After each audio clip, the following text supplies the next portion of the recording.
مالكم عين عدن، مالكم سكوت، مالكم تشوفوا الباطل تسكتوا. لا تقولوش انا عنصري، ان انا حرض على اصحاب الضالع ولا يافع ولا بيان ولا لحق. لا، اصحاب الضالع ويافع وبيان ولحق وشبوه ويافع كلهم في تيجان فوق راسي. انا ما حرضتش، بس حطهم ظلمات. عدن كله خيرات، عدن كله ثروات، عدن ارض من ذهب. معقول ان شعب عدن يعاني؟ معقول ان كل القياده تلاقيها قاعده تتفرج على عدن؟ ما حد راضيكم في المضحك؟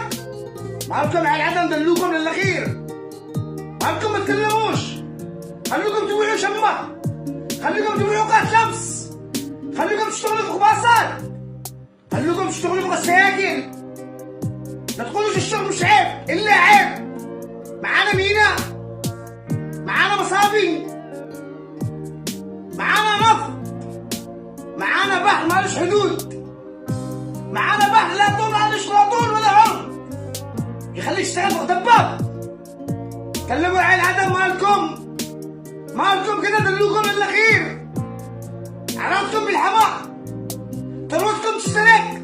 اشهد باقي كلامي بقول عليه، واللي رفع السماء بلا عمل ما علق، وبنفس الوقت ما خافش. كلمة حق. اتفرج الرجال حقنا يمشوا يهدروا نفوسهم. اجزاء من كل بيت سياح بعد الديون. اجزاء اتفرج رجال لهم كلمتهم وهيبتهم، يمشوا يهدروا نفسهم للجوع. غلط عندك العدن. مالكم يا قيادات اصحابنا يا العدن؟ مالكم ساكتين على الباطل؟ مالكم تشوفوا الباطل تسكتوا؟ الله قال وإياك نعبد وإياك نستعين، يعني نستعين بالله، ونستعين بالله ما يخاف شغل كلمة حق. لا تفرقوا على شعبكم هكذا، استحوا قولوا كلمة حق.